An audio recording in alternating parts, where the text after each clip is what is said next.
Pues muy buenas tardes con todos. Vamos a iniciar nuestra clase el día de hoy. Como están observando, el día de hoy vamos a hablar nosotros todo lo relativo a la Edad Antigua.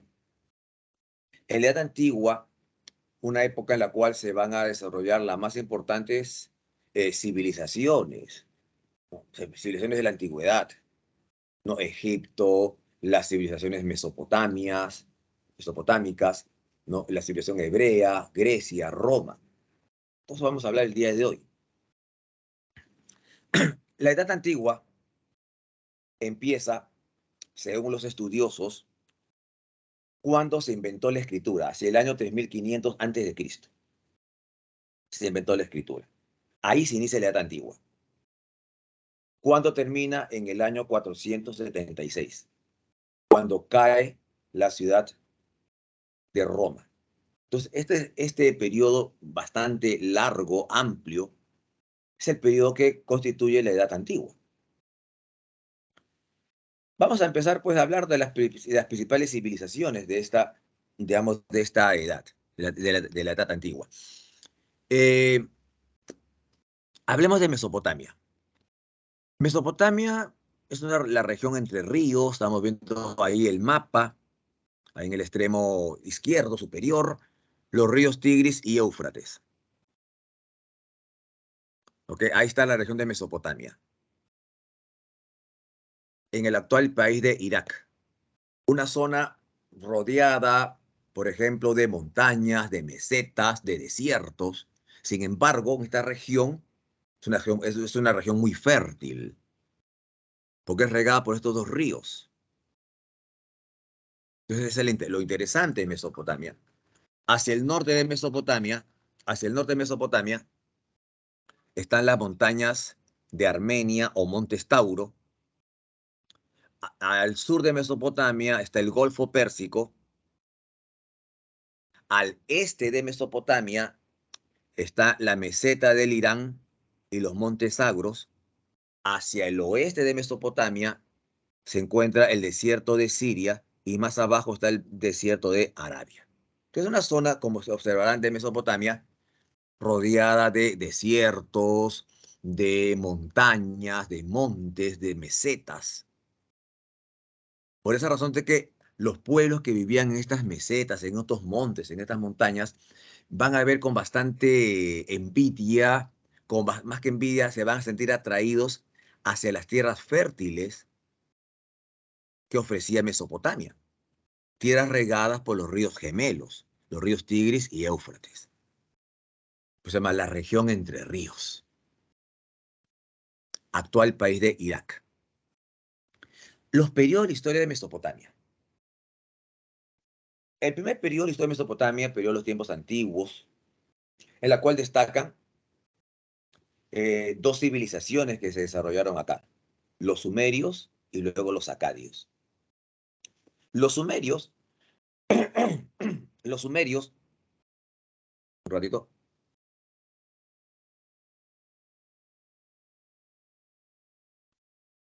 los sumerios no fundaron imperios, los sumerios no fundaron reinos.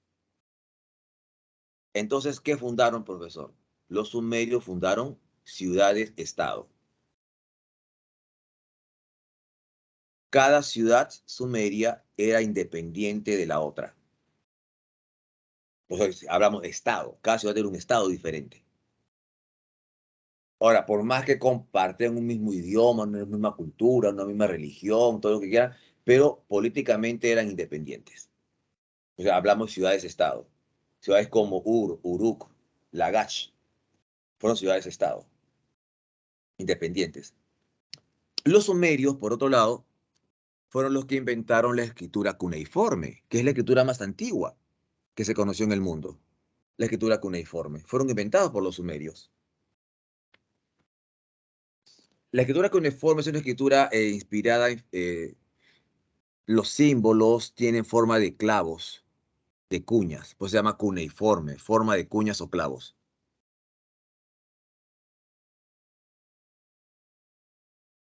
Ahora, ¿cómo se escribía la escritura cuneiforme? En tablillas de arcilla, de barro cocido.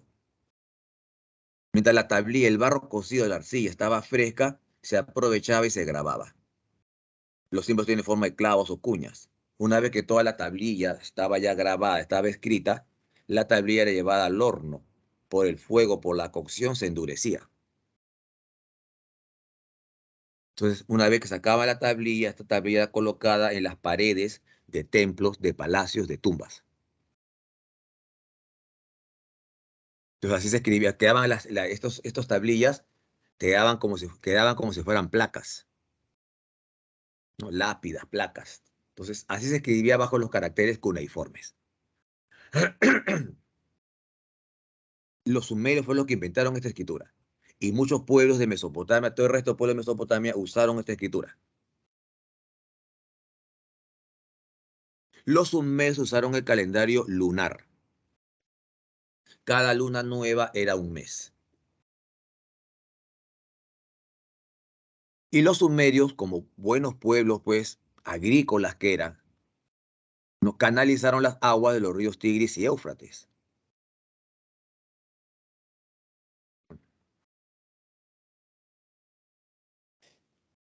Luego, luego, ok,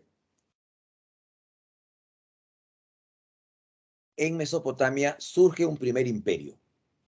Este primer imperio de Mesopotamia es el imperio de los acadios. Los acadios dirigidos por Sargón I. Entonces fundan el primer imperio de Mesopotamia. Entonces, para muchos, Sargón I va a ser considerado como el primer unificador de Mesopotamia.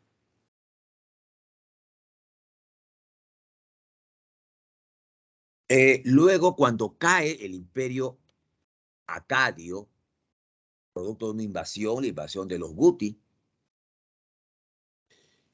los sumerios reaparecen. Entonces viene la época del renacimiento sumerio.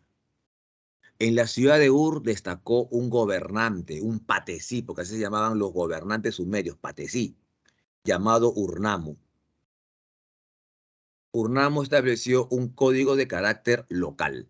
Claro, digo, el código de Urnamo, que es más antiguo que el código de Hammurabi, pero el código de Urnamo se aplicó solamente en Ur, nada más. Pues un código de carácter local. Luego Mesopotamia sufre nuevas invasiones, los amorreos llegaron, pues, se apoderaron de Babilonia. Allí los amorreos y sus descendientes se mezclan con otros pueblos, fundan el primer imperio de Babilonia, cuyo monarca más importante, sin lugar a duda, fue Hammurabi. Hammurabi es considerado como el segundo unificador de Mesopotamia. Hammurabi unifica sumerios, acadios, pero como va a ser un unificador, Hammurabi va a ser el segundo unificador, Hammurabi, ¿qué se va a preocupar? Por darle a todos sus súbditos la misma ley. Entonces, el código de Hammurabi en ese sentido fue un código de aplicación nacional. Se aplicó en toda Mesopotamia. A diferencia del código de Urnamo, que fue un código de carácter local, solamente en Ur. Solamente en Ur. En cambio, el código de Hammurabi en toda Mesopotamia. Un código nacional. El imperio de Babilonia cae debido a la invasión de pueblos indoeuropeos, los hititas, los casitas, los mitaños, pueblos que llaman las armas de hierro a la región. Eh, Luego, en el norte de Mesopotamia surge un nuevo imperio, un estado poderoso, militar, los asirios.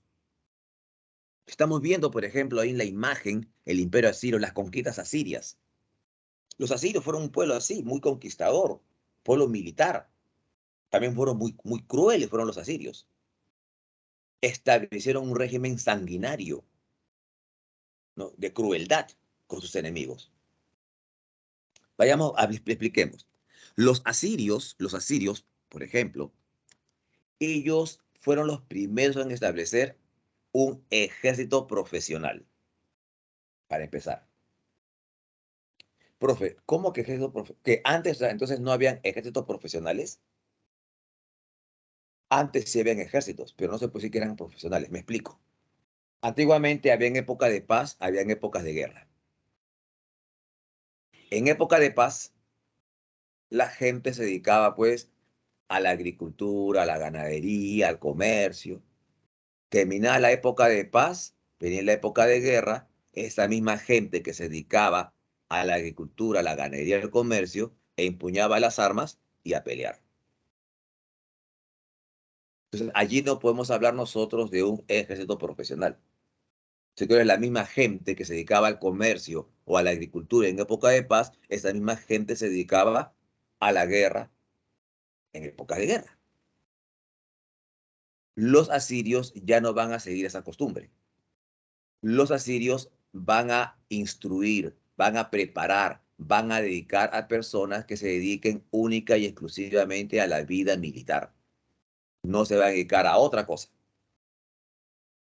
Por eso estamos hablando de un ejército profesional, que los asirios fueron los primeros en establecerlo.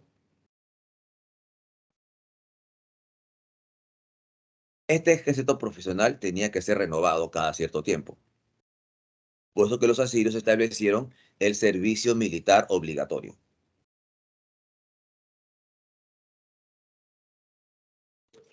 Ahora, los asirios con sus enemigos le cometían una serie de crueldades. Los quemaban vivos, les arrancaban los ojos, los empalaban, en fin.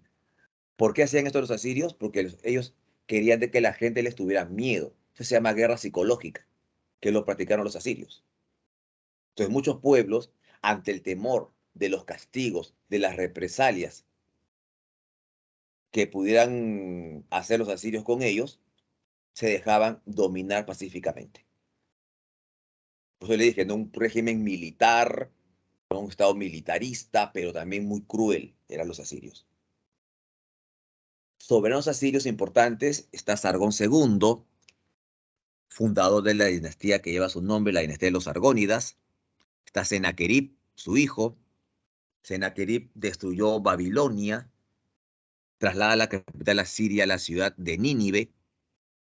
Esarandón reconstruyó Babilonia e inició la conquista de Egipto, conquista que fue completada por su sucesor, Asurbanipal, quien completó la conquista de Egipto y llevó a Siria a alcanzar la máxima, la mayor expansión territorial. Asurbanipal mandó construir una biblioteca. Ahora, pero ¿por qué lo pongo entre comillas? ¿No? Porque en Mesopotamia le dije que se escribía en tablillas de arcilla. Entonces, en Mesopotamia no se escribían en libros, sino en tablillas de arcilla. La palabra biblioteca, ¿qué significa? Conjunto de libros. Conjunto de libros. Y cosa que no había en Mesopotamia, libros, eran tablillas de arcilla. Entonces, sin embargo, los investigadores nos señalan la biblioteca de Asurbanipal, dicen, ¿no? Y señalan así, pero hay que explicar ese término, ¿no? Claro, se le considera, se le llama la biblioteca de Asurbanipal, no hay duda de ello, pero en sí no es una biblioteca, porque no hay libros, son tablillas de arcilla. ¿Está claro hasta aquí, chicos? ¿Alguna pregunta hasta aquí?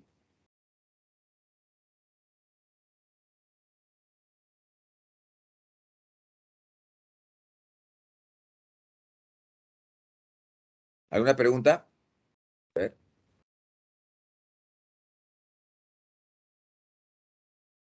muy bien. Alexa Vázquez. Vázquez Barrutia. Capaz somos familia.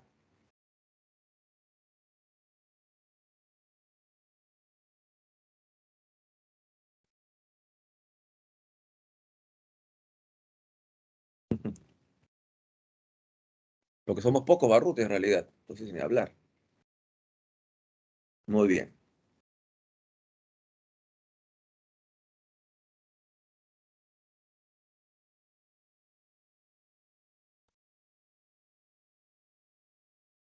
Ok, muchas gracias. Entonces, continuamos.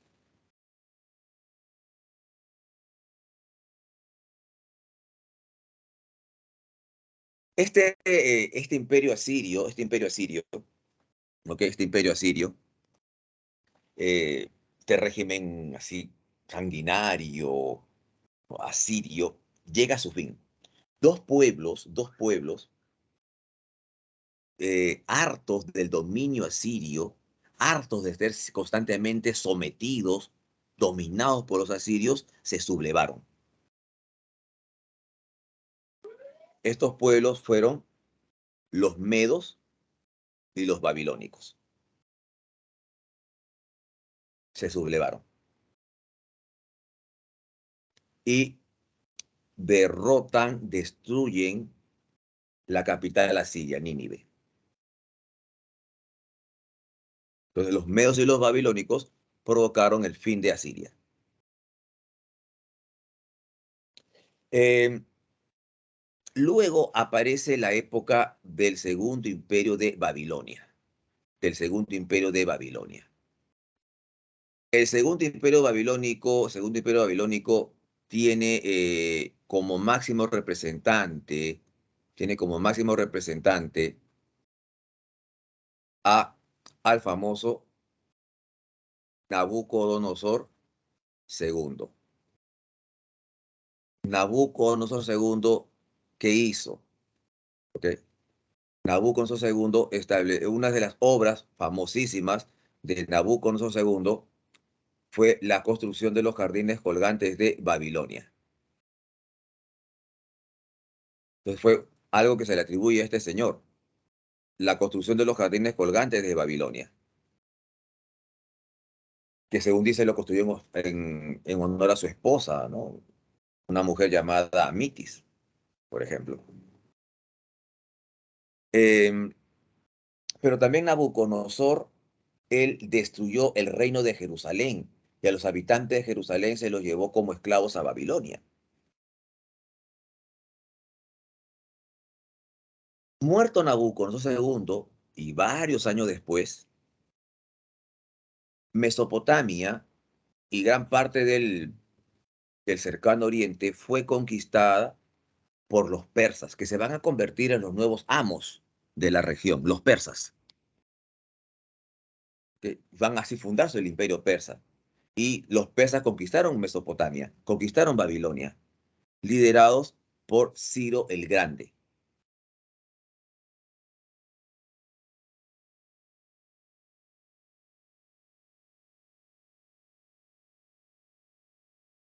Veamos, con respecto a la religión. Los pueblos de Mesopotamia fueron un pueblo politeísta, es decir, adoraron a varios dioses, ¿no? Entre los principales dioses destacan, por ejemplo, Anu, Enlil y Ea, que forman una triada. ¿Qué es una triada? Una trinidad. Grupos de tres. Grupo de tres. Anu representa el cielo, Enlil la tierra y Ea el agua. También están los de la segunda triada, que está constituido por astros. Sin, que es la luna. Chamas, el sol e Istar, el planeta de Venus. Ahora, si Sin representa la luna, recordaremos que el calendario en Mesopotamia se usaba un calendario lunar. Cada luna nueva era un mes. Entonces la luna representa el tiempo. Chamas, el sol, la luz del sol, permite ver las cosas claras. Por lo tanto, si permite ver las cosas claras, es el dios de la justicia. E Istar, que es el planeta Venus. Si este es el planeta de Venus, ¿qué representa? El amor, la belleza. Los dioses principales fueron Marduk y Asur. Marduk es el dios principal de Babilonia. El dios principal de Babilonia. Es el dios creador, el dios máximo de Babilonia. Asur, en cambio, es el dios principal de los asirios, el dios de la guerra. Con respecto a la arquitectura, destacan los zigurats. Los zigurats tenían dos funciones. Eran templos, pero también eran observatorios astronómicos. Los pueblos de Mesopotamia les gustaba mucho observar el firmamento, observar el cielo.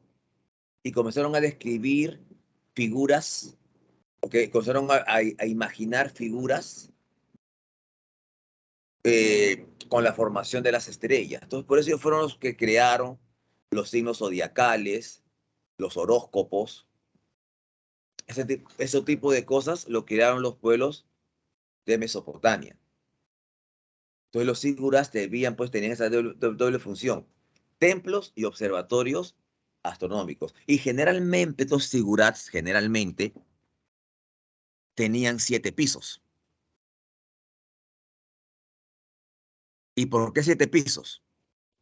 Ajá, porque según sus cálculos matemáticos y astronómicos, los pueblos de Mesopotamia llegaron al conocimiento de 7 astros. Llegaron al conocimiento de 7 astros. Entonces, 7 astros es cada piso estaba dedicado a un astro. Esa es la explicación por qué la semana la dividieron en 7 días. Porque Mesopotamia, más que astronomía, en Mesopotamia lo que había era astrología. Los astrólogos pretenden hacernos creer que los astros influyen en la vida de las personas. ¿No? Porque eran los signos zodiacales, todo eso, ¿no? Entonces ellos dicen, si ellos conocieron 7 astros, concluyeron, si hay 7 astros, ¿eso qué significa? Ah, pues de que cada astro tiene un día de influencia sobre los seres vivos. Si hay 7 astros, entonces debe haber 7 días. Por ejemplo, día lunes, día de la luna. Día martes, día de Marte. Día miércoles de Mercurio. Día jueves de Júpiter. Día viernes de Venus. Día sábado de Saturno. Lo que sabe en inglés Saturday, día Saturno. Día domingo, día dedicado al sol. En inglés Sunday, día del sol.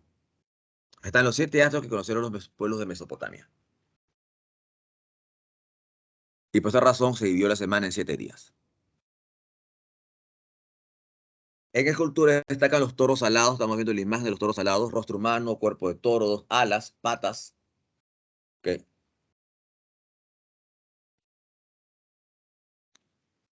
En literatura hay varias obras literarias. El poema de la creación, el poema de la bajada a los infiernos. Pero el más importante, sin lugar a dudas, es el poema de Gilgamesh. ¿Quién es Gilgamesh? Gilgamesh es considerado como el Hércules mesopotámico. Según dice, Gilgamesh tenía una fuerza física extraordinaria. Se llama el Hércules mesopotámico. Gilgamesh, rey de Uruk, era un rey sumerio, por lo tanto, Gilgamesh. Ahora, la importancia en el poema de Gilgamesh es que aquí se hace descripción de un diluvio universal. Bien, chicos, ¿alguna pregunta hasta aquí?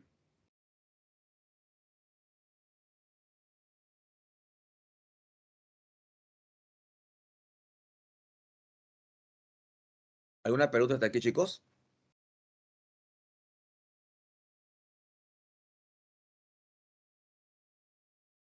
Gracias, sobrina.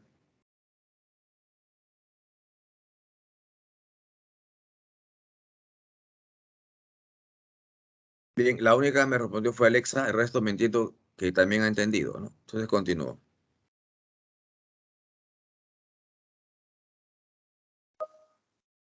A ver,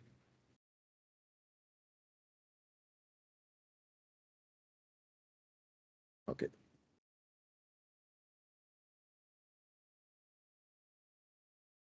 Muy bien, entonces continuamos.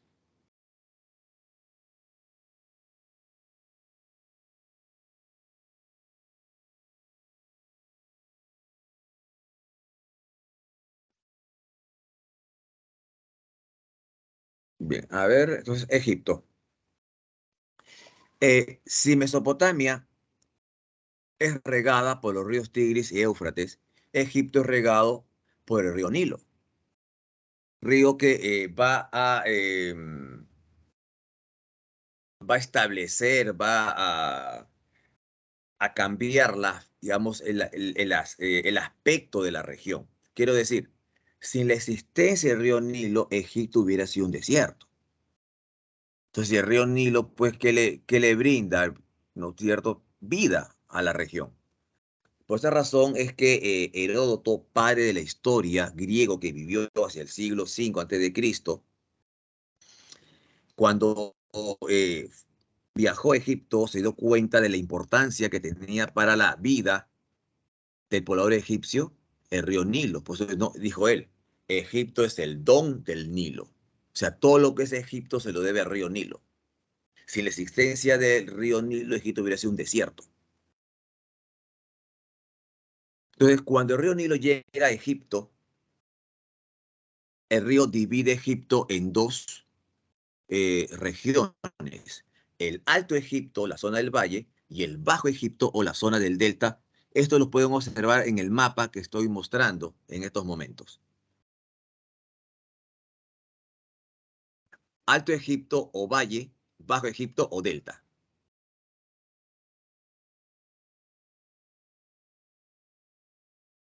Ahora, si la existencia, repito, el río Nilo, Egipto sería un desierto. Entonces, cambian ustedes cómo cambia la fisonomía el río Nilo Egipto. Lo convierte prácticamente en un oasis, un lugar hermoso.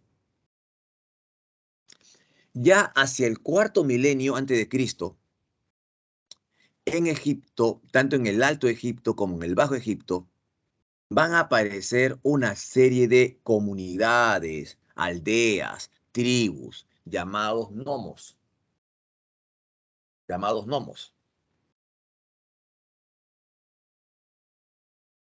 Entonces van a haber nomos en el Alto Egipto, van a haber nomos en el Bajo Egipto. Y eran comunidades agropecuarias, se dedicaban a la agricultura, a la ganadería. Sin embargo, va a ser Menes o Narmer quien conquista, unifica a los nomos del Alto y del Bajo Egipto.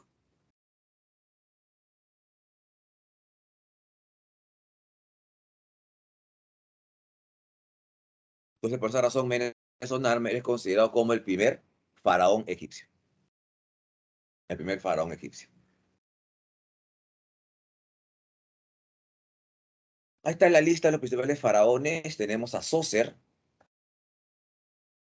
Zoser, un faraón que mandó a construir una tumba, su tumba, una pirámide escalonada. Aproximadamente unos 60 metros de altura tenía esta pirámide escalonada en la región de Sácara. Otros faraones muy famosos también fueron Keops, Kefren y Miserino, que también mandaron a construir sus tumbas, sus pirámides, siendo la de Keops la más grande, de 146 metros de altura. Destaca otro faraón llamado Amosis. Amosis expulsó a los hicsos. Se estarán preguntando, profe, ¿quiénes fueron los hicsos? Los hicsos fueron un pueblo invasor de Egipto.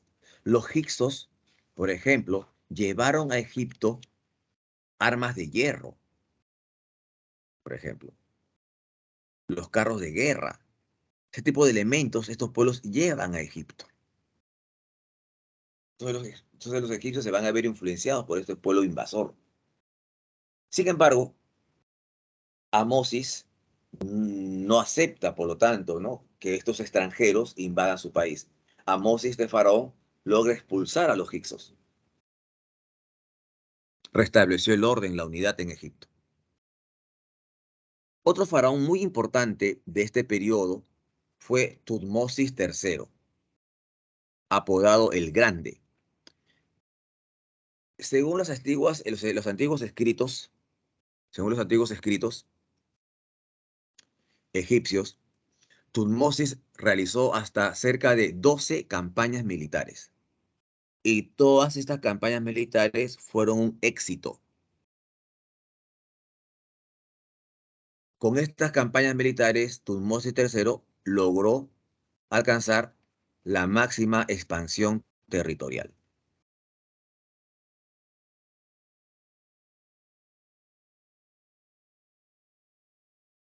Por otro lado, Amenofis IV, él tenía por esposa a una mujer llamada Nefertiti. Amenofis IV y Nefertiti, cuando asumen el gobierno en Egipto, se dan con una triste realidad. ¿Cuál es la triste realidad? que en aquel entonces más poder, más influencia en Egipto lo tenían los sacerdotes. Los sacerdotes tenían propiedades, tenían tierras, cobraban impuestos, ejercían una fuerte influencia sobre la población egipcia. Entonces, y como habían, pues, los egipcios eran politeístas, los egipcios adoraban a varios dioses. Cada dios egipcio tenía su propio clero, su propio grupo de sacerdotes, y cada dios egipcio tenía sus propiedades, sus tierras, en fin. Entonces, en otras palabras, había una pugna por el poder entre el faraón y los sacerdotes. Entonces, en base a eso, ¿qué hizo Amenofis IV? Le quitó poder a los sacerdotes. ¿Y cómo le quitó poder? Estableciendo el monoteísmo, un solo culto. Se prohíbe el culto a los demás dioses. Entonces, todas las tierras de esos dioses pasan a manos del Estado, del faraón. Y el faraón establece un solo culto, un solo dios, el dios Atón. Entonces, en sus manos se estaba concentrando el poder político y religioso.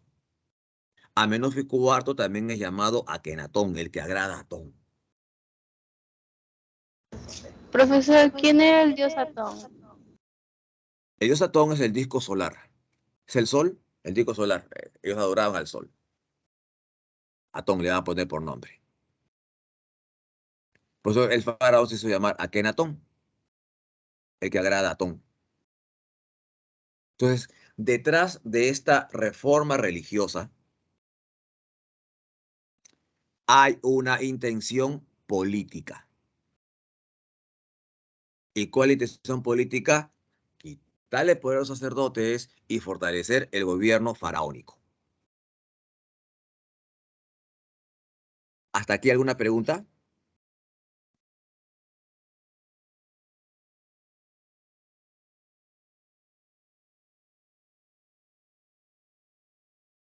¿Hasta aquí alguna pregunta, chicos? Respondan, por favor. No, profe, todo bien. Gracias.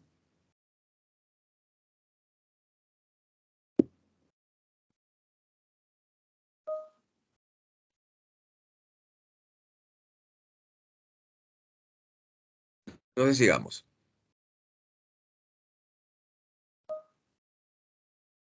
A ver, me escriben en el chat que me dicen.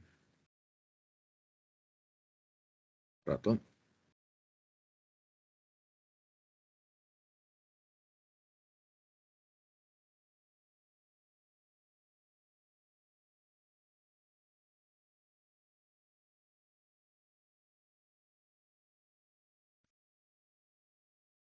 Bien, entonces sigamos. También tenemos a otros faraones de la talla de Tutankamón. ¿Tutankamón qué hizo? ¿No? Este Tutankamón gobernó muy poco tiempo, ¿no? Menos de 20 años. Cuando menos de 20 años de edad que él tenía. Él gobernó poco tiempo, pocos años gobernó él y murió cuando tenía 19 años aproximadamente. O sea, murió muy joven. Sin embargo, Tutankamón restableció el politeísmo. Pregunto, si Tutankamón restableció el politeísmo, ¿a quién entonces devolvió el poder y prestigio?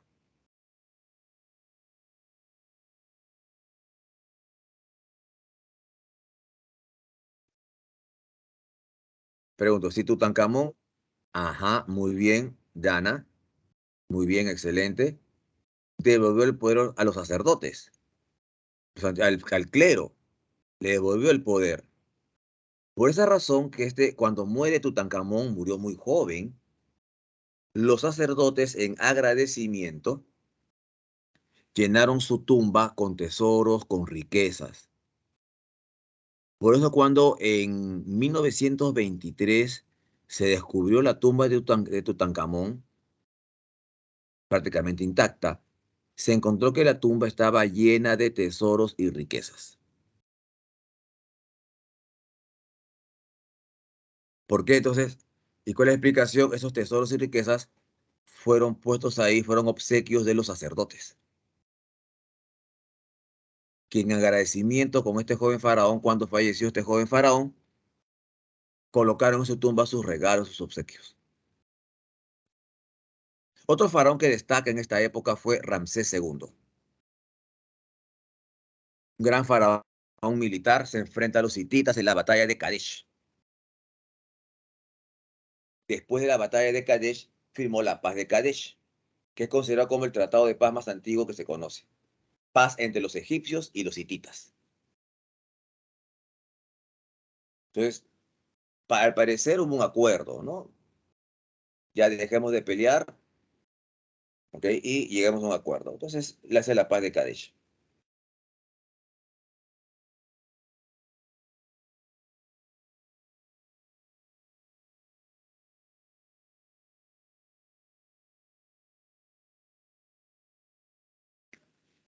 Con respecto a la cultura egipcia, bueno, los egipcios usaron la escritura de carácter jeroglífica. La escritura jeroglífica es una figura basada en figuras de plantas, de animales, figuras geométricas, escritura jeroglífica. Que la escritura jeroglífica, como es muy complicada naturalmente, se hizo un resumen de la escritura jeroglífica, y ese resumen de la escritura jeroglífica fue usado por los sacerdotes. De ahí que aparece la llamada escritura hierática, usada por los sacerdotes. Pero aún así, la escritura hierática sigue siendo muy complicada. Se hace un resumen de la escritura hierática y aparece la escritura demótica, usada por el pueblo.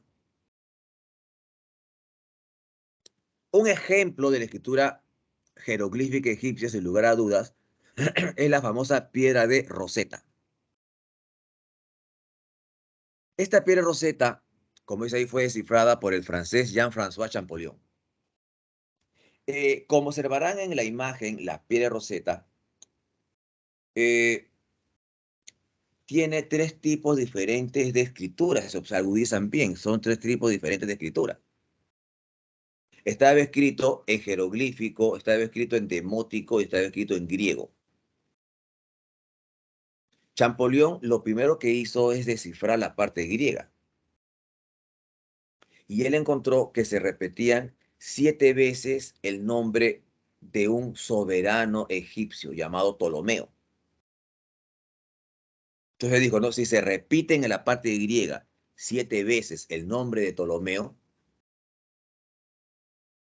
entonces debo buscar un grupo de símbolos que se repita también 7 veces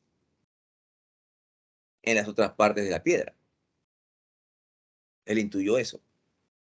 Y así poco a poco comenzó a descifrar la piedra, a descifrar lo que significaba cada símbolo, cada signo. Y en base al desciframiento de la piedra Rosetta, que hablaba sobre la exoneración de impuestos a las ciertas clases sociales, entonces, eso fue la base, sirvió para qué? Para descifrar también eh, otros escritos egipcios. Entonces, gracias al trabajo de Jean-François Champollion, es que se logró descifrar la escritura jeroglífica egipcia. En arquitectura, destaca la arquitectura religiosa, es decir, la construcción de templos como Karnak, Luxor y el templo de Abu Simbel, bellísimo lugar, todos construidos en épocas del faraón Ramsés II. Y la arquitectura funeraria son las tumbas, como las mastabas, las pirámides y los hipogeos. Las mastabas, como estamos observando ahí, son tumbas que se construyeron durante el periodo tinita, uno de los periodos más antiguos de Egipto. Las pirámides se construyeron en el periodo menfítico. Y los hipogeos ya en el periodo tebano para adelante. ¿No? Las más recientes tumbas fueron hipogeos. Por ejemplo, la tumba de Tutankamón fue un hipogeo. Que como lo indica su nombre, hipogeo, hipo significa bajo, geo, tierra, bajo tierra.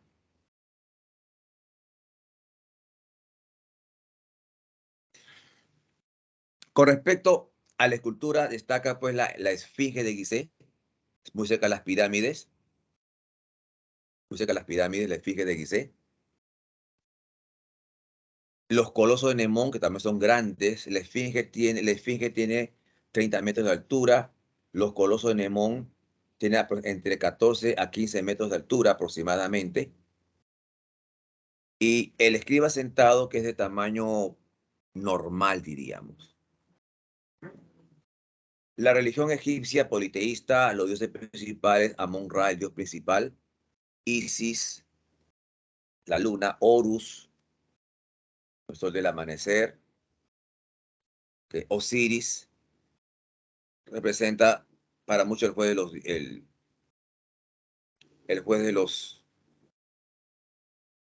el dios de los muertos. A ver, los hipogeos no se construían, porque los hipogeos, recuerda de que se, se construyeron en las faldas de las montañas. Fueron huecos, socavones, cuevas. Ahora, en cambio, a los de las pirámides, sí hay partes de escritos, partes muy pocas, pero lo que hay de las pirámides, lo que se ha conservado, cómo se construyeron las pirámides, fueron recibos, ¿no? Recibos en los cuales se indicaba qué es lo que cómo debían alimentarse la gente, los obreros de las pirámides, ¿no? Más o menos se calcula, ¿no? Tantas cosas, tanta X, ¿no? Tanta comida, tanta comida. Entonces es lo que se ha encontrado, ¿ok? Eso sí se ha encontrado. Pero en sí, un plano, como quiere decir un plano, hasta lo que yo sé, no. No por eso que la gente dice, no, fue construido por los marcianos, los extraterrestres, no, porque no hay nada escrito. Eso sí, hasta que yo sé, no.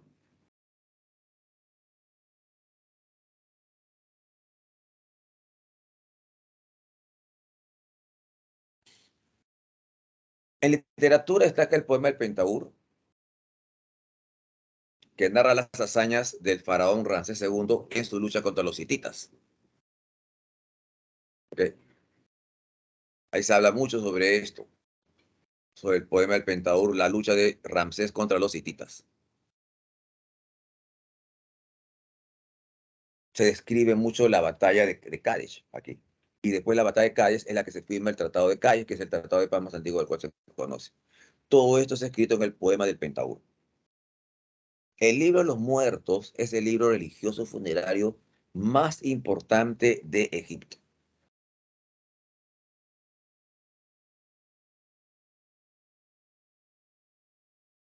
¿Alguna otra pregunta hasta aquí?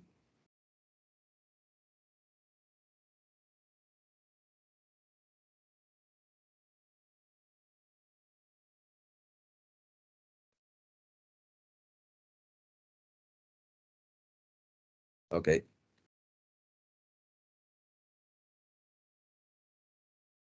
Sigamos entonces. Los hebreos. Los hebreos se establecieron en el Valle del Río Jordán, en la región de Palestina, actual país de Israel. Ahí donde los israelitas se enfrentan a los palestinos, a los árabes palestinos, están en constante lucha. La historia, el resumen de la historia, de la historia del pueblo hebreo, está los hebreos, por ejemplo, el primer periodo de historia, el periodo de los patriarcas. Profe, ¿quiénes son los patriarcas? Los patriarcas son los jefes de las tribus, los jefes de los clanes. Y en el periodo de los patriarcas, los hebreos se iban de un lugar a otro buscando la tierra prometida. Por ejemplo, ¿no? Abraham, que era de Mesopotamia, era de Ur, era de origen sumerio, sale de Mesopotamia en busca de la tierra prometida. Nieto de Abraham fue Jacob, con quien los hebreos se establecieron en Egipto. Jacob tuvo 12 hijos. Los 12 hijos de Jacob representan a las 12 tribus de Israel. Entonces, en la época de Jacob, los hebreos se establecieron en Egipto. Por alguna razón, no está del todo claro, los hebreos en Egipto fueron esclavizados, pero liberados por Moisés. Liberados por Moisés. Entonces, la huida del pueblo hebreo de Egipto es narrado en el Éxodo. Por eso se llama el Éxodo, es la salida del pueblo hebreo de Egipto, liderados por Moisés. Moisés sale de Egipto y se establece en el monte Sinaí. En el monte Sinaí, según la Biblia, según la tradición bíblica, Moisés recibe de Dios las tablas de la ley, es decir, los 10 mandamientos, el decálogo. Poco después, Moisés fallece. Los sucesores de Moisés, con Josué a la cabeza, se establecen, digamos, llegan a la tierra prometida, a la región de Palestina, al valle del río Jordán. Pero cuando los hebreos llegan al pueblo, el pueblo hebreo llega a Palestina, al valle del río Jordán, se inicia otro periodo de la historia del pueblo hebreo. Ya no van a ir de un lugar a otro buscando la tierra prometida, ya la encontraron. Pero cuando llegaron a la tierra prometida, a la disque tierra prometida, se dieron cuenta que esta tierra prometida no estaba desocupada. Esta tierra prometida estaba habitada por otros pueblos. Entonces, en el periodo que estoy hablando, el periodo de los jueces, los hebreos se van a enfrentar a los diversos pueblos que habitaban la disque tierra prometida. A los madianitas, amonitas, a los filisteos. Entonces los hebreos están luchando por conseguir un espacio, un lugar en la disque tierra prometida. Por eso se llama el periodo de los jueces, el periodo del afianzamiento nacional. Gedeón se enfrentó, venció a los madianitas, Jefte venció a los amonitas, Sansón se enfrentó a los filisteos. Samuel fue el último de los jueces, pero con Samuel fue mucho más inteligente. Samuel se dio cuenta de algo, dijo, no, somos 12 tribus, y las veces que las 12 tribus estaban unidas, ningún pueblo nos faltó el respeto. Y las veces que las 12 tribus estábamos divididas, siempre nos faltaron el respeto. Nos conquistaron, nos vencieron, nos destruyeron. Entonces Manuel propone eso, que las 12 tribus estuvieran unidas, para que nadie nos falte respeto, porque imagínense, vean ustedes, la región de Palestina está a mitad de camino de Egipto y a mitad de camino de Mesopotamia. Está en una encrucijada, en medio de dos pueblos, de dos imperios poderosos. Entonces hay que mantenernos unidos para que no nos venzan. Así se llega a un acuerdo y se establece la monarquía. Entramos al periodo de los reyes. Saúl va a ser considerado el primer rey de los hebreos. Luego está David. David venció definitivamente a los filisteos. Según la Biblia, David mató de un hondazo al titán Goliat. Entonces él venció definitivamente a los filisteos. Luego David fundó la ciudad de Jerusalén. Se le atribuye a David un libro que aparece en la Biblia, es el libro de los Salmos. Muerto David, lo reemplazó su hijo Salomón. Salomón mandó construir el templo de Jerusalén. El templo de Jehová. Entonces ahí mandó construir Salomón el templo y ahí colocó el arca de la alianza. ¿Qué es el arca de la alianza? Es un cofre de cedro chapado de oro donde se guardaban los 10 mandamientos.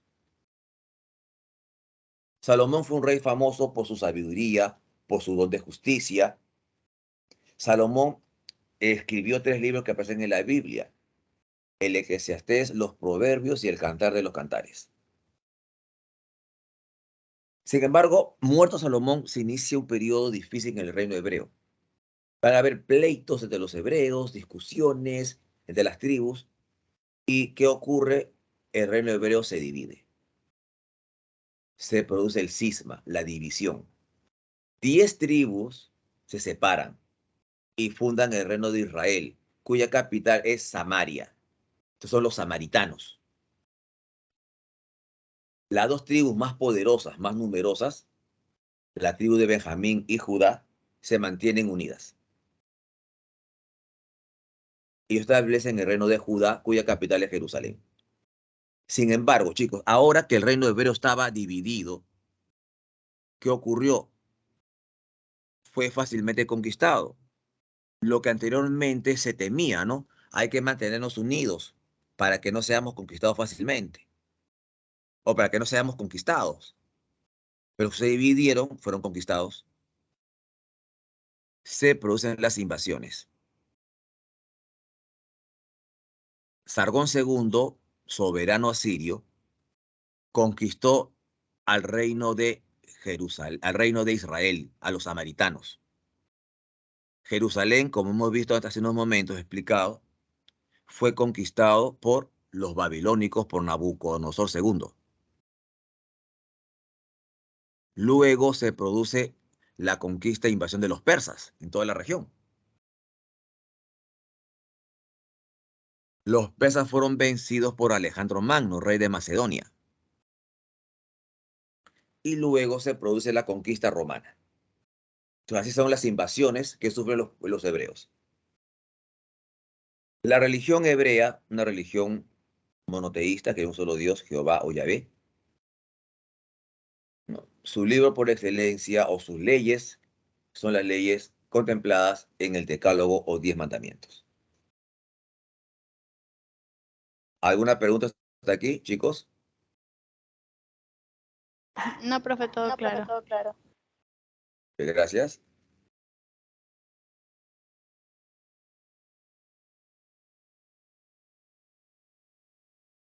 Sigamos entonces. De los hebreos nos trasladamos a hablar de las civilizaciones egeas y griegas.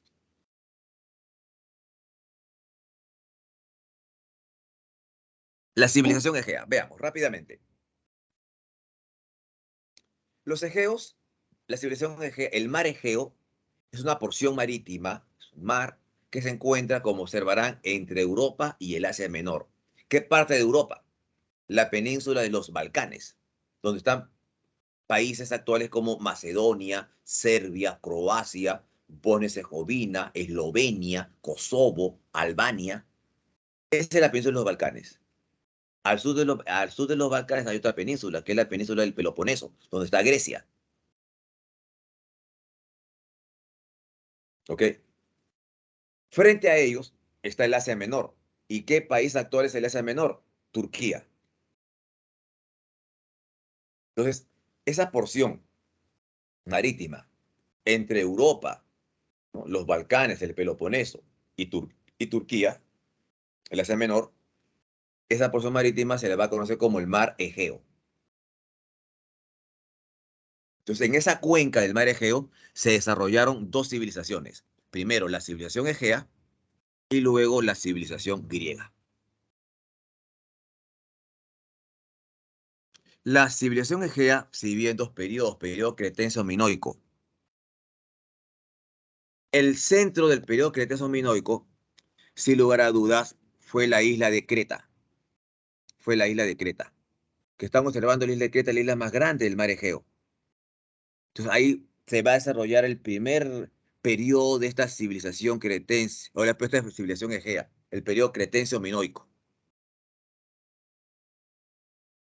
Cretense-minoico. ¿Y por qué minoico? Viene de Minos. Según la mitología griega, aquí reinó el rey Minos. Ahí vivió también el Minotauro.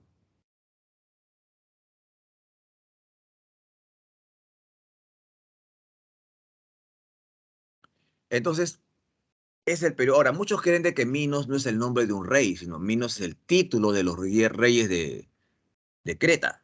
Es el título.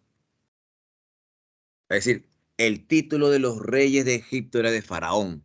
Entonces, el título de los reyes de Creta era el de Minos. Muchos creen eso. Hubieron varias ciudades en Creta, Nosos, Faestos, en fin.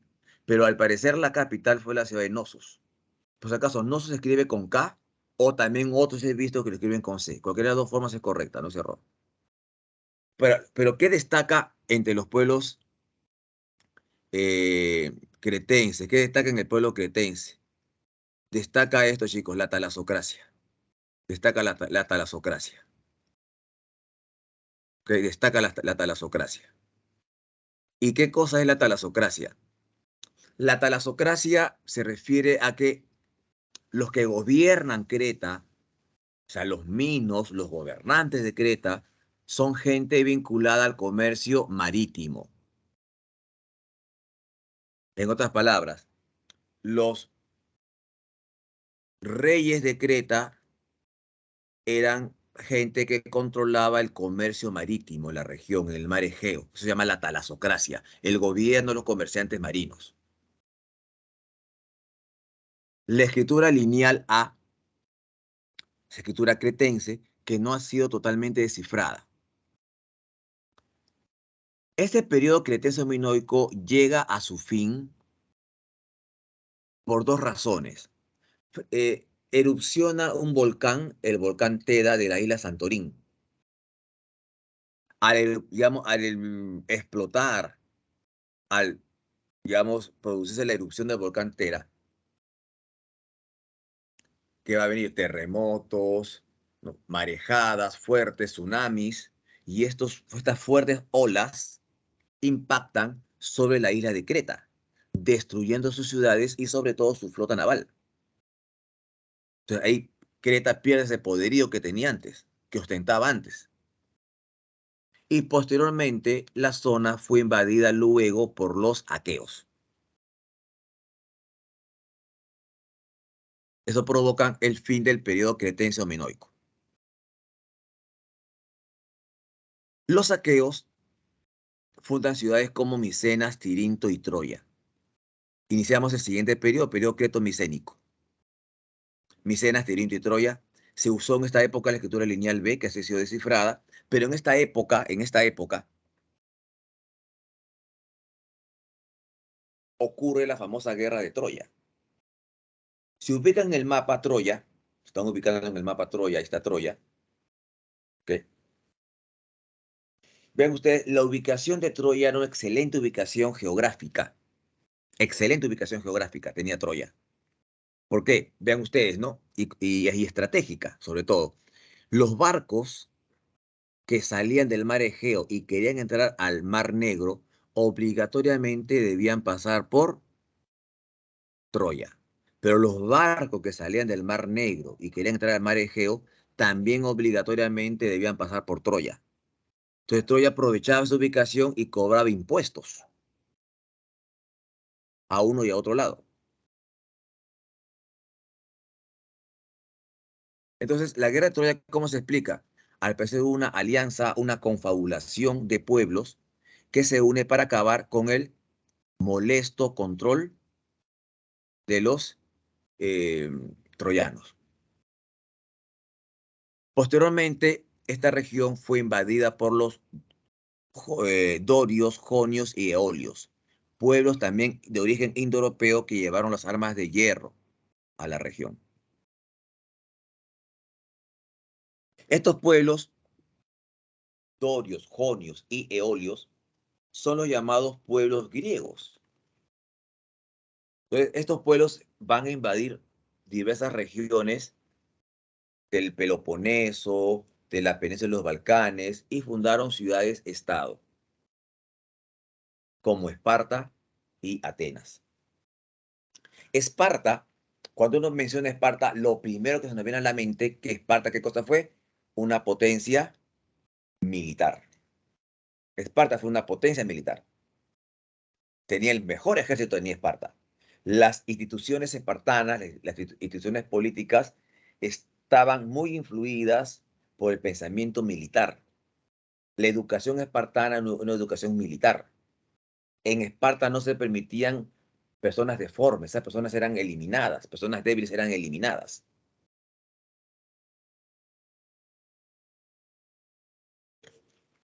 Licurgo va a ser el legislador. Se le atribuye a Licurgo la creación de las leyes que rigieron en Esparta. Las clases sociales en Esparta tenemos a los espartiatas, que era la nobleza espartana, los descendientes de los fundadores de Esparta, tenían todos los privilegios, tenían tierras, ellos se dedicaban a dirigir el gobierno, ellos dirigían también el ejército, era la plana mayor del ejército. Esos son los espartiatas, la nobleza con privilegios espartana. Los períecos, en cambio, eran los habitantes de los alrededores. Eran libres, pero no participaban en política. No podían.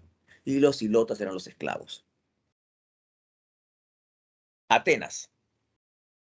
Atenas, a diferencia de Esparta, que por una potencia militar, aristocrática, conservadora, intolerante, Atenas no fue así. Atenas es una poli más liberal, de mente más abierta. En Atenas nace la democracia.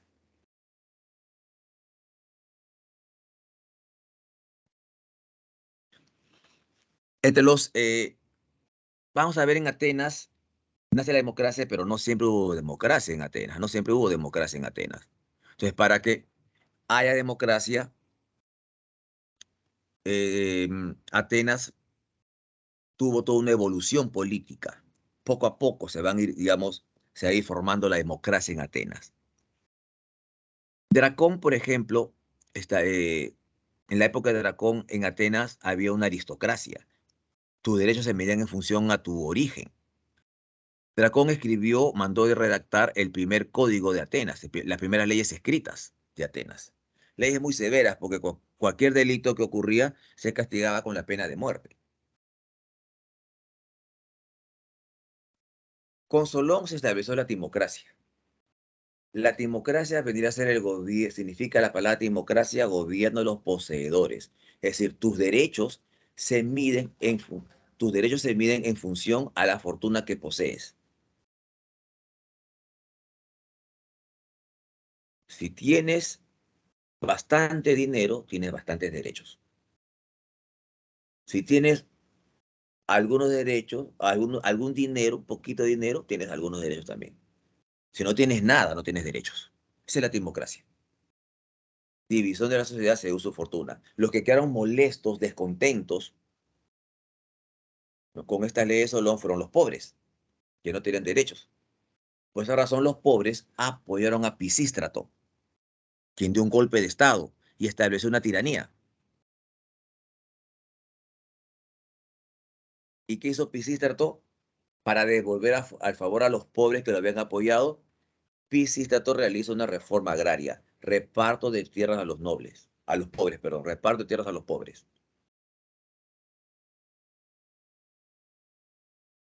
Finalmente, con Clístenes se establece la democracia. La democracia.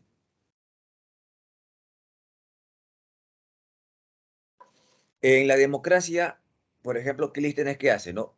Divide Atenas en 10 tribus, como si divide Atenas en 10 distritos.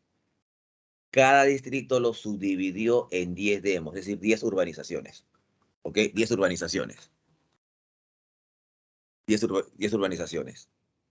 Y dentro del demo, dentro de la urbanización, no importa si eres pobre, eres rico, eres noble o no, allí todos son iguales.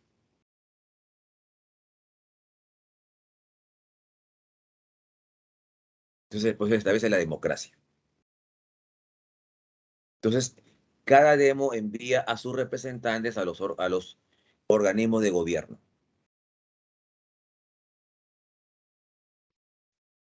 Clístenes también estableció el ostracismo, ¿no? Una persona considerada peligrosa para la sociedad, para el gobierno, era expulsada de Atenas por 10 años sin pérdida de sus derechos. Las clases, ahora, si bien es cierto, en Atenas se establece la democracia, pero las clases sociales, en Atenas había una democracia imperfecta. ¿Por qué? Veamos, porque había esclavitud. Veamos. Eh, los eupátridas, ¿quiénes eran? Los eupátridas eran los ciudadanos atenienses, los descendientes de los fundadores de Atenas, gente que tenía derechos ciudadanos, gente que tenía obligaciones, pero también tenía muchos derechos. Esos eran los eupátridas. Los metecos, en cambio, ¿quiénes eran? Los metecos eran los extranjeros. y los esclavos, que eran considerados cosas. ¿Hasta aquí alguna pregunta, chicos?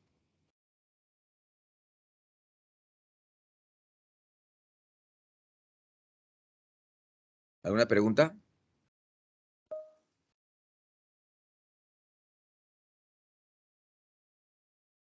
Ok.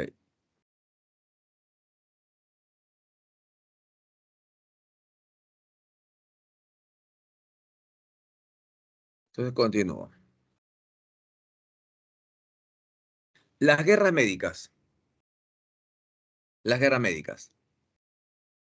Las guerras médicas son los enfrentamientos de los griegos y los persas. Profe, ¿por qué médicas, dirán ustedes? Los medos fueron los antepasados de los persas. ¿Qué fueron los antepasados de los persas? Entonces los griegos llamaron a los persas medos. Por ejemplo, ¿no? Hago una comparación. Si cuando Perú juega contra Paraguay, los periodistas deportivos, en vez de decir cuadro o selección paraguaya, ¿qué dicen? Seleccionado guaraní. Ah, uno identifica, ¿no? Esos son los paraguayos. Juega contra México. Ah, aztecas. En el extranjero, los peruanos nos dicen incas. De igual modo, chicos, entonces relacionemos. Los griegos llamaron a los persas medos. ¿Por qué? Porque los medos fueron los antepasados de los persas. ¿Y cuál fue la causa fundamental de estos enfrentamientos de griegos y persas? La expansión del imperio persa.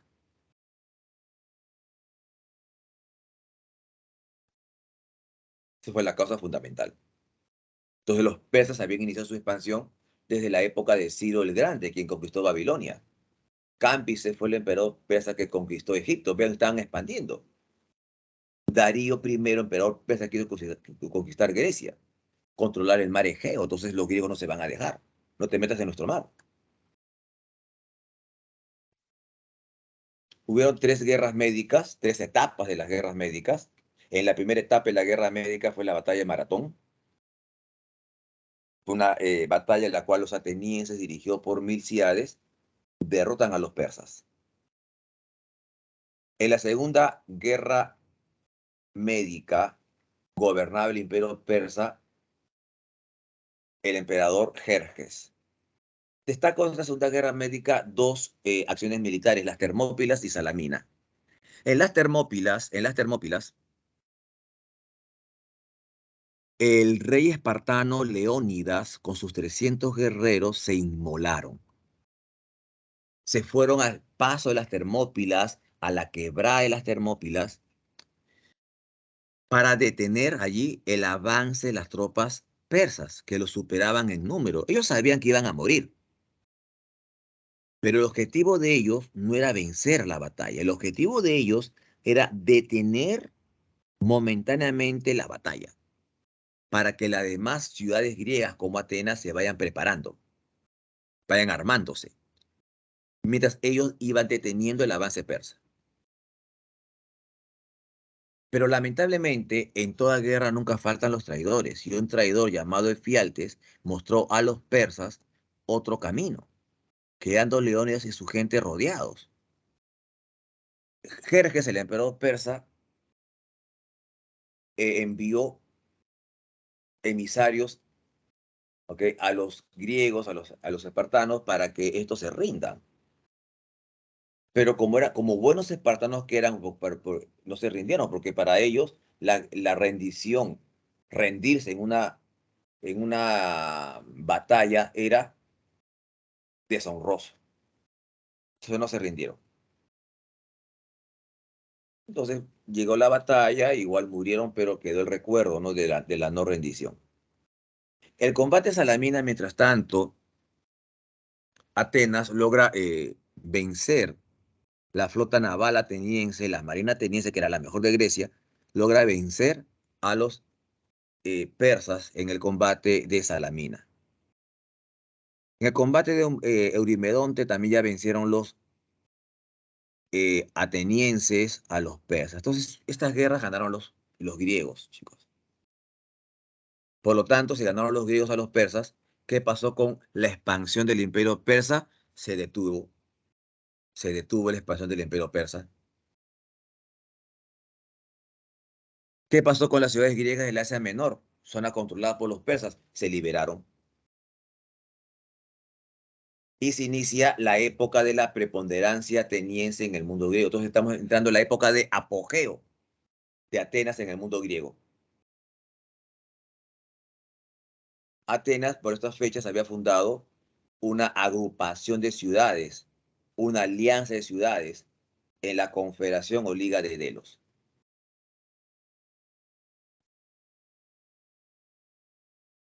¿Alguna pregunta hasta aquí?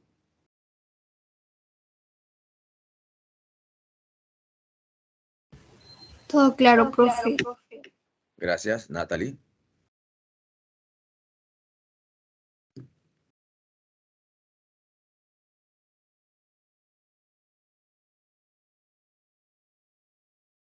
Esta época de apogeo ateniense coincide con el gobierno de un político llamado Pericles, que era el jefe del Partido Democrático. Pericles dirigió el gobierno de Atenas durante cerca de 30 años, 31 años exactamente. Con Pericles se consolida la democracia. Esta época de apogeo ateniense que le dije después de las guerras médicas coincide con el gobierno de Pericles, jefe del Partido Democrático. Porque con Pericles se consolida la democracia. Mucha gente en la época de Pericles, por ejemplo, mucha gente no asistía a las asambleas públicas, asambleas políticas. ¿Por qué? Porque mucha gente tenía que trabajar. Entonces, la asamblea me dura pues 3, 4, 5 días. O sea, no puedo perder el tiempo yéndome 3, 4, 5 días cuando tengo que trabajar para poder comer. Entonces, mucha gente no iba a las asambleas. Entonces, Pericles, para que la gente asista, para que la gente se comprometa, se identifique, se involucre con la política, Pericles va a pagar un sueldo a los asistentes a las asambleas públicas. Entonces, mucha gente entonces decía, pues los 3, 4 días que dura una asamblea me lo van a pagar. Entonces ya puedo participar en política y aportar con mis ideas. Se fundan también las cleruquías. ¿Qué son las cleruquías? Son las colonias para atenienses pobres. Como en el Asia Menor muchas ciudades quedaron libres del dominio de los persas, ahí se fundan estas colonias, ¿ok? Ciudades para atenienses pobres. Pericles se encargó de embellecer, de reconstruir la ciudad de Atenas, ¿no? Construyó el Partenón, por ejemplo, uno de los templos más hermosos que tiene Atenas, entre otros templos, el Erectión, ¿no? El templo de Niké. Esta época de apogeo ateniense fue mal vista por los espartanos. Los espartanos veían con preocupación cómo Atenas estaba creciendo, estaba en plena preponderancia. Entonces Esparta, ¿qué decide? Hacer la guerra a Atenas. Y así estalla una guerra entre griegos, son las llamadas guerras del Peloponeso. En estas etapas a veces ganaba Esparta, a veces ganaba Atenas. Si la lucha era en el mar, ganaba Atenas porque Atenas tenía la mejor marina. Si la lucha era en tierra, ganaba Esparta porque Esparta tenía el mejor ejército. De estas guerras gana Esparta. Si bien es cierto, Esparta ganó sobre Atenas, pero Atenas quedó muy débil. Esparta quedó, o sea, Esparta ganó a Atenas, pero Atenas quedó débil y Esparta también quedó débil. Gané, dijo Esparta, pero se debilitó porque esta guerra fue muy difícil para Esparta ganar. Entonces, ese debilitamiento de Esparta, a su vez, a pesar de haber ganado, fue aprovechado por una nueva una nueva ciudad-estado llamada Tebas, quien inicia su hegemonía en el mundo griego. Pero esta hegemonía de Atenas en el mundo griego no duró mucho tiempo. Esta hegemonía de Tebas, perdón, en el mundo griego no duró mucho tiempo, porque también va a caer. Entonces, como estamos observando, en la guerra del Peloponeso, las ciudades griegas quedaron debilitadas. Primero Atenas, luego Esparta, luego Tebas. Entonces, esa división, ¿no? Esas guerras civiles entre los griegos, fue aprovechado por Macedonia, reino vecino a Grecia. Entonces, Macedonia conquista a los griegos, gracias a la acción de dos reyes, padre e hijo, Filipo II y su hijo Alejandro Magno. Filipo II logró imponerse, vencer a los griegos en la batalla de Queronea. Luego de la batalla, Filipo convocó a todas las ciudades griegas. ¿Y qué le dijo Filipo II? Prácticamente los perdonó. Le dijo, miren, yo prometo respetar sus leyes, sus costumbres, sus libertades, siempre y cuando todos ustedes me apoyan para conquistar el imperio persa. Todos aceptaron, todos los griegos aceptaron, entonces formó una alianza greco-macedónica. Lamentablemente, Filipo II no pudo ver su plan realizado de conquistar el imperio persa porque fue asesinado. Filipo fue reemplazado por su hijo Alejandro Magno, quien conquistó el imperio persa. Venció al emperador Darío III en 3 batallas: Gránico, con la cual Alejandro Magno conquistó el Asia Menor; Iso, con la cual conquistó Siria y Egipto; y Arbeles, con la cual Alejandro Magno conquistó Mesopotamia y Persia. Luego Alejandro pues siguió avanzando, conquistó y llegó hasta la India. Ven ustedes el mapa, todo el imperio de Alejandro Magno. Alejandro Magno se estableció en Babilonia, le gustó Babilonia y la estableció como la capital de su reino. Pero Alejandro murió muy joven, a los 33 años. Sus tierras fueron repartidas entre sus capitanes, entre sus militares. ¿Alguna pregunta hasta aquí, chicos?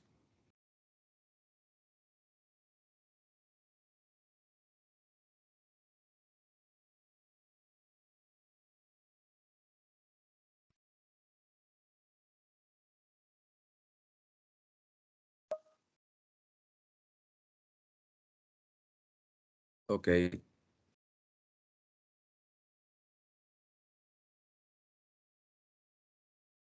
Pasamos a hablar de Roma.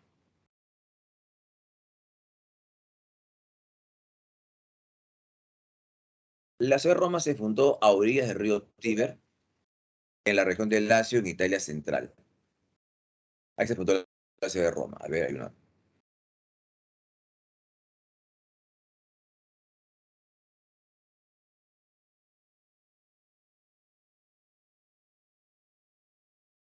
Ah, súper claro. Gracias, Dani. Ok, Dania.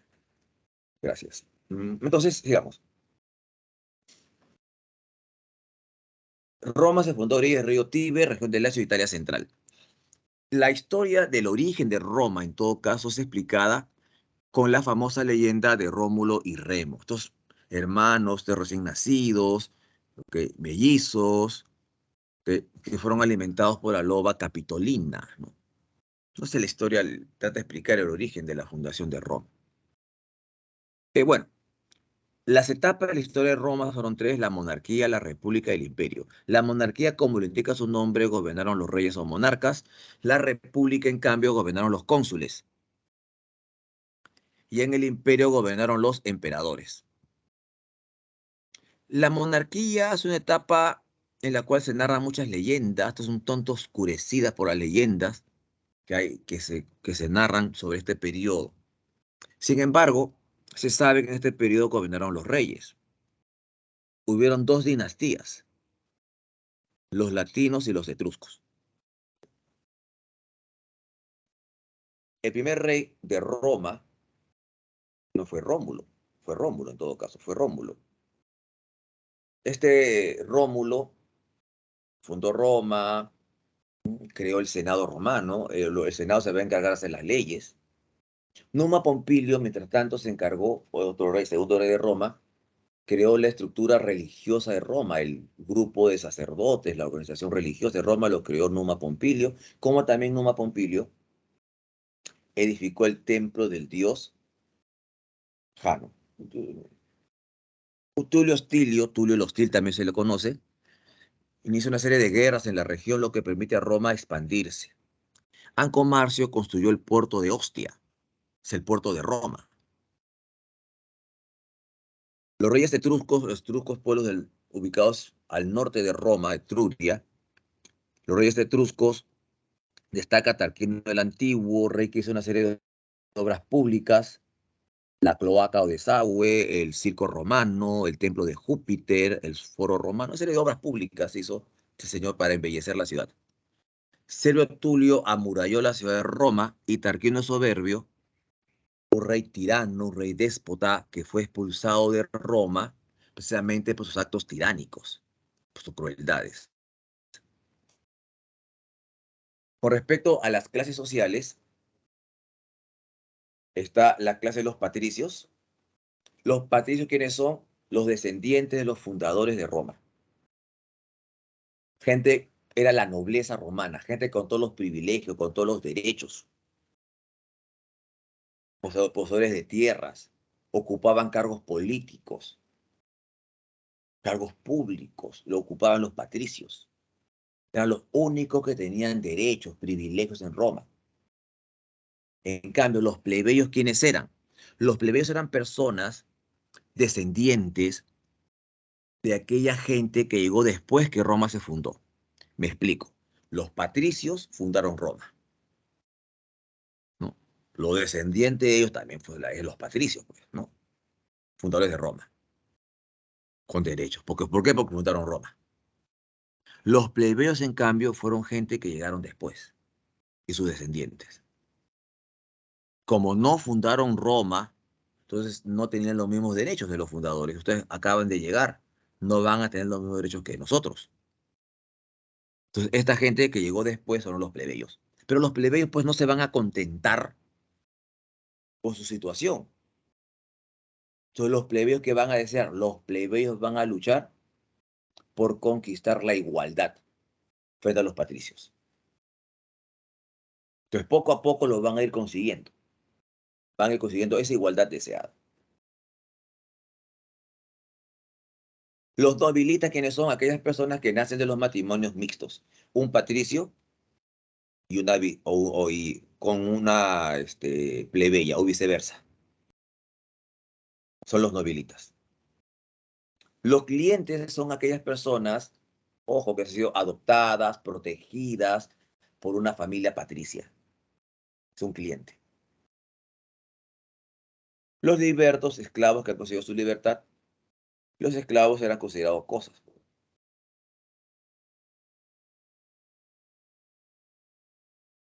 La República Romana.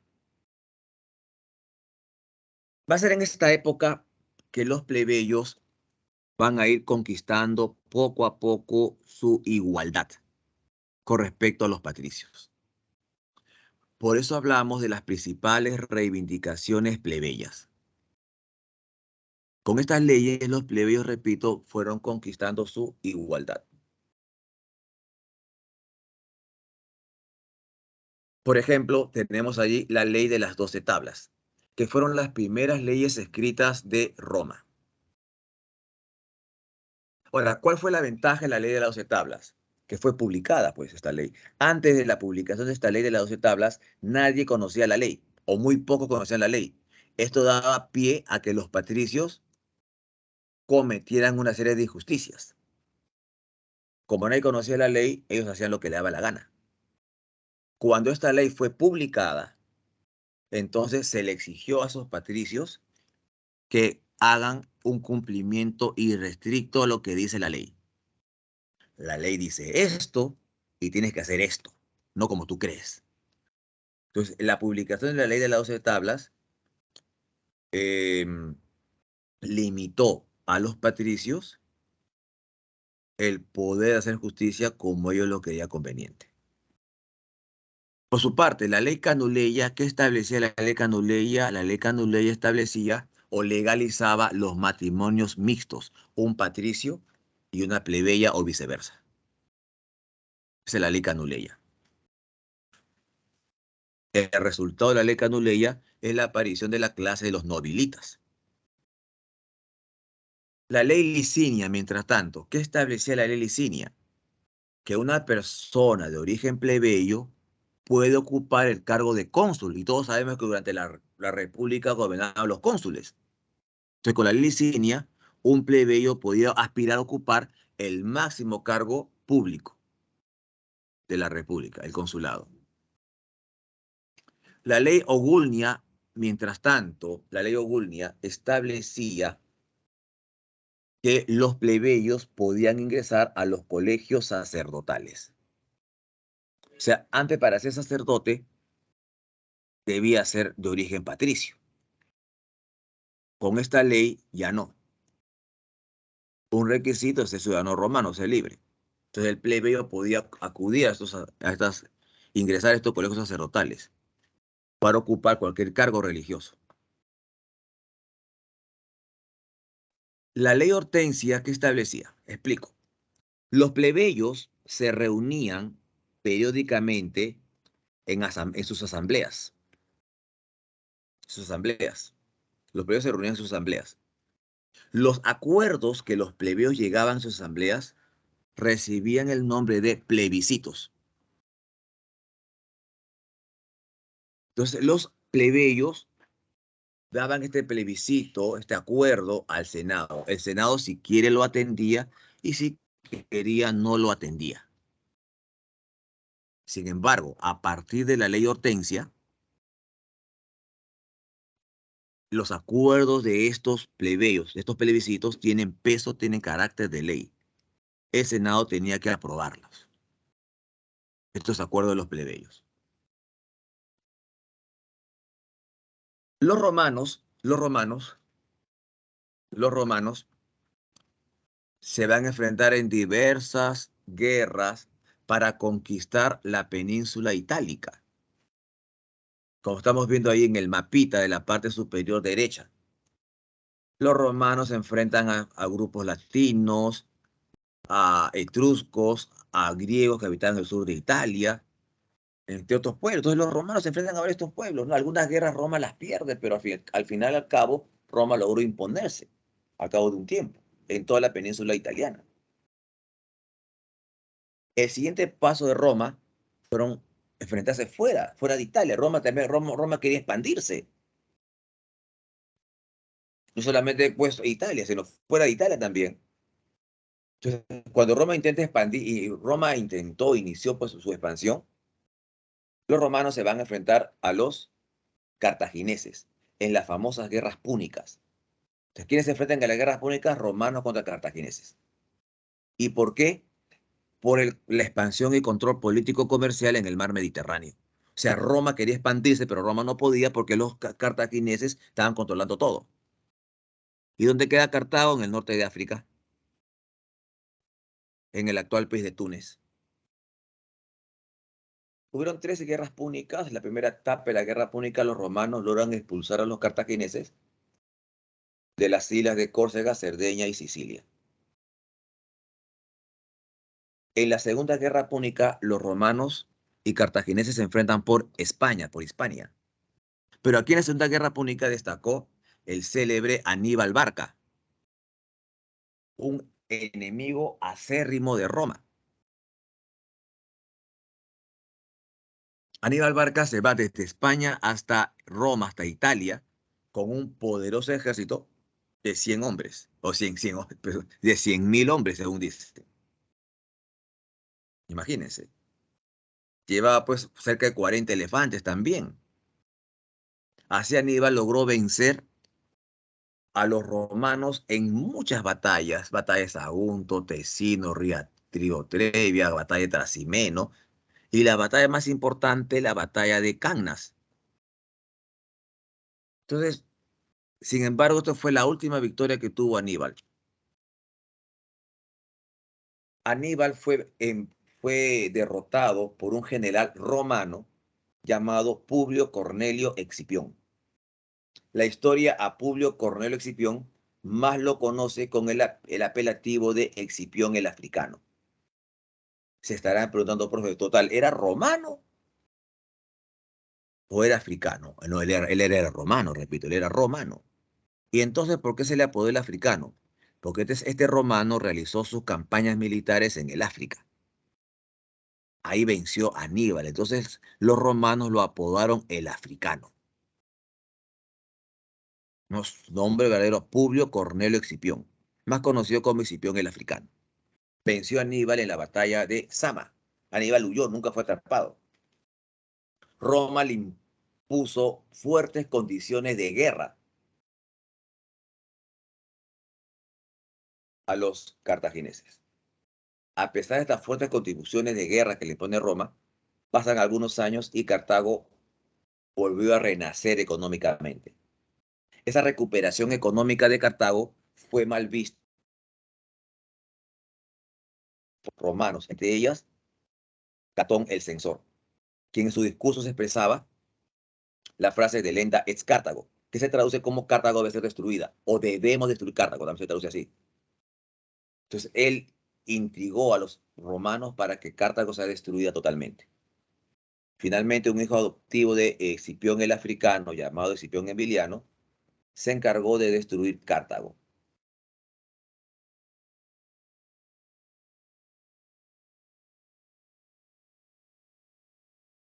Estos triunfos, estas conquistas romanas, lejos de, digamos, de crear un clima de paz, de prosperidad para Roma, que significaron una época de inestabilidad. La República Romana entró en crisis. ¿Por qué en crisis? Porque la gente decía, oye, estas tierras conquistadas, ¿quiénes las van a dominar? ¿Quiénes las van a administrar? El Senado decía, nosotros, el Senado. ¿Ok? Entonces, ¿qué decían los militares? No, ¿ustedes por qué? ¿Acaso ustedes han estado luchando acá? Nosotros nos hemos rajado por conquistar estas tierras. Entonces, a nosotros nos corresponde gobernar estas tierras. Entonces va a haber una lucha entre el Senado y los jefes militares. Los patricios van a decir, no, no, no, nosotros hemos aportado con nuestro dinero para la conquista de tal o cual, cual tierra. Entonces también nosotros tenemos derechos. Va a haber un pleito acá por el botín. ¿Quién se queda con quién? Porque la República Romana entró en crisis. Van a estallar varias guerras civiles. Por ejemplo, Mario contra Sila. Mario era una persona de origen plebeya contra Sila. Venció a los partidarios de Sila. Vencieron ellos. El esclavo espartaco se subleva. Un senador llamado Catilina intenta dar un golpe de Estado. Conspiró. Entonces ven ustedes, con la situación bastante difícil para vivir Roma, por citar algunos ejemplos. Entonces, para evitar nuevas guerras civiles, los tres políticos más poderosos de Roma deciden unirse para evitar hacer una guerra civil. Así se forman los triunviratos. El primer triunvirato. La palabra tri significa tres, virato, el pacto entre tres hombres, Julio César, Pompeyo y Craso. Julio César obtuvo pues unas victorias espectaculares, triunfos en las Galias, Julio César. Craso pretende también reverdecer sus laureles. Craso va a querer conquistar, se va al Asia Menor a pelear por allá, pero Craso muere peleando. ¿Quiénes quedan? Julio César contra Pompeyo. Entonces Pompeyo vio con envidia cómo Julio César había adquirido mucho poder. Entonces Pompeyo, ¿qué hizo? Pompeyo hizo que el Senado romano destituyera a Julio César. Julio César no aceptó la destitución y le hace la guerra a Pompeyo. Pompeyo fue derrotado, huyó a Egipto, donde fue asesinado en Egipto. Pero en Egipto, Julio César, que los perseguía, Julio César conoce a Cleopatra, a quien le hace su amante, y la declara reina de Egipto. Entonces, Julio César luego tuvo otras victorias. Entonces, Julio César regresa a Roma cargado de famas, de triunfos, de honores. Por eso se declaró dictador perpetuo. O sea, Julio César había acabado ya prácticamente con la República, cuando fue declarado dictador perpetuo. Sin embargo, muchos senadores republicanos que querían el restablecimiento de la República. Julio César había acabado con la República. Entonces, ¿qué decidieron estos senadores republicanos? Matar a Julio César. Matar al tirano, decían. Sin embargo, los herederos de Julio César formaron el segundo triunvirato, integrado por Octavio, Marco Antonio y Lépido. Lépido fue retirado de la política, es nombrado sumo pontífice. La rivalidad se inicia entre Marco Antonio y Octavio. Cuando Marco Antonio va a Egipto, conoce a Cleopatra y los dos llegan al acuerdo que Egipto se separe de Roma. Entonces, esto naturalmente, pues, Octavio no quiso y le hace la guerra. Se desata la Tercera Guerra Civil. Vence Octavio. Luego que Octavio vence a todos sus enemigos, Octavio cambió de nombre por Augusto y se va a convertir así en el primer emperador de Roma. ¿Alguna pregunta hasta aquí? Para pasar a lo último.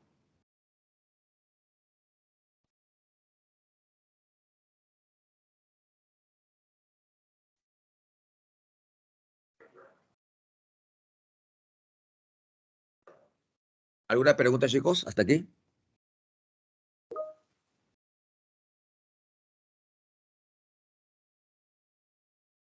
Bien, entonces la única que me ha respondido es Alexa. ¿Qué me dice el resto?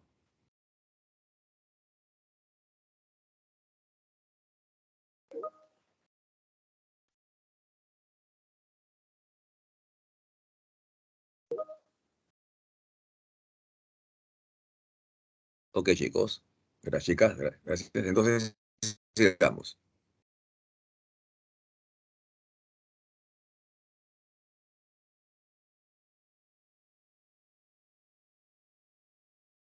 Entonces, el Imperio Romano. El Imperio Romano. Yo le dije, Augusto, una vez que venció a sus enemigos, o Octavio, una vez que venció a sus enemigos, Octavio cambió de nombre por Augustos y se va a convertir en el primer emperador de Roma. La época de Augusto fue una época de apogeo cultural en Roma, conocido como el siglo de Augusto. También en la época de Augusto, en una provincia del Imperio Romano, en Judea, en la provincia de Judea, justamente en el pueblo de Belén, nacía Jesucristo. Luego de Augusto, gobernó su hijastro Tiberio. En la época de Tiberio muere Cristo. O sea, Cristo nace en la época de Augusto, pero muere en la cruz en la época de Tiberio. Otro gobernante célebre fue Nerón. Era un personaje pervertido, personaje cruel, sanguinario. Nerón se atribuye, no está del todo probado, pero se atribuye que Nerón incendió la ciudad de Roma. Se atribuye que él, cuando el pueblo romano va contra él le echó la culpa a los cristianos. Por eso de que con Nerón se inician las persecuciones a los cristianos. Luego Nerón, digamos, se vio obligado a matarse, ¿no? Porque se habían sublevado contra él y entonces antes que animar a sus enemigos, él se mata. Vespasiano construyó el Coliseo romano, como estamos viendo allí. Trajano, vean ustedes, vemos Trajano logró la máxima expansión territorial del Imperio Romano. Vemos el mapa allí. Todo eso se logró en la época de Trajano, que logró alcanzar con sus conquistas la máxima expansión territorial del Imperio Romano. Caracalla fue el emperador que estableció ciudadanía romana a todos los hombres libres. Constantino aprobó el edicto de Milán. ¿Qué establecía el edicto de Milán?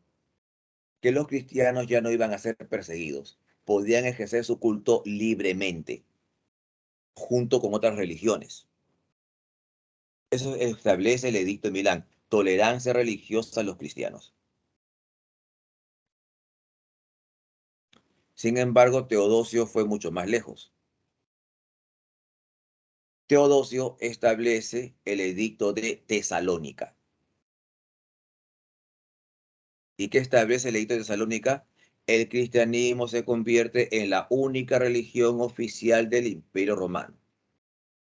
Si Constantino dio tolerancia religiosa, Teodosio dijo no, solamente el cristianismo ahora. Cuando muere Teodosio, el Imperio Romano fue dividido entre sus dos hijos, como estamos viendo en el mapa. A Honorio le corresponde el Imperio Romano de Occidente, cuya capital es la ciudad de Roma, aunque a veces trasladaba a Milán o a veces se trasladaba a Rávena, pero Roma sigue siendo la capital. Eso le correspondió a Honorio, el Imperio Romano de Occidente, como estamos observando en el mapa. En cambio, a Arcadio, el otro hijo de Teodosio, le correspondió el Imperio Romano de Oriente, capital la ciudad de Constantinopla o Bizancio. Por eso que al Imperio Romano de Oriente también se le va a conocer como el Imperio Bizantino. La suerte de ambos imperios fue diferente. El Imperio Romano de Oriente, Imperio Bizantino, duró pues hasta la caída de Constantinopla en el año de 1453. En cambio, el Imperio Romano de Oriente pronto cayó víctima de las invasiones bárbaras.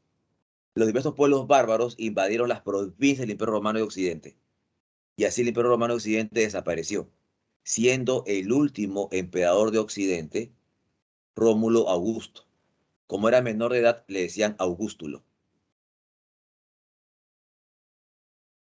que fue destronado por el jefe bárbaro Odoacro. ¿Alguna pregunta más, chicos, para pasar a dar las respuestas a las claves? No, profe, todo bien. Perfecto. Entonces,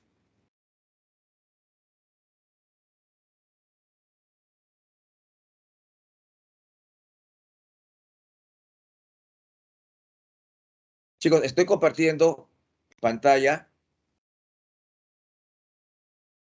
las guías, las separatas.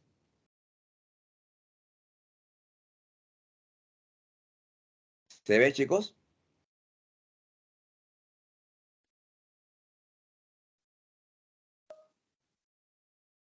Bien,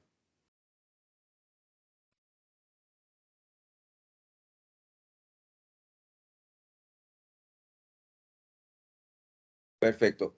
Esta guía, busquen en su equipo de ustedes, aula 3, equipo, en archivos, ahí está la guía. Entonces acá lo que estoy mostrando ya son con las claves.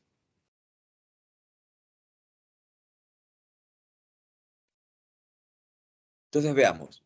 La pregunta 1 dice ahí, la región conocida como Mesopotamia se encuentra en el actual país de Irak y es regada por los ríos Tigris y Éufrates. 1, respuesta C.